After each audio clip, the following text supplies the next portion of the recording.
Dubai के एक शेख की बीवी को शौक चढ़ा कि बाबू हमको आइलैंड पे खुले में बिकनी पहन के घूमना है। अब दुबई के शेख का हिसाब किताब अलग होता है। जनाब ने कहा ठीक है बाबू घुमा देंगे।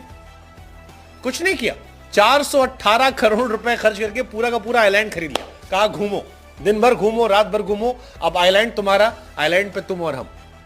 जनाब पॉजिटिव भी थे, वो भी रह गया, बीवी का शौक भी पूरा हो गया। जबरदस्त वायरल हो रहा गुरु।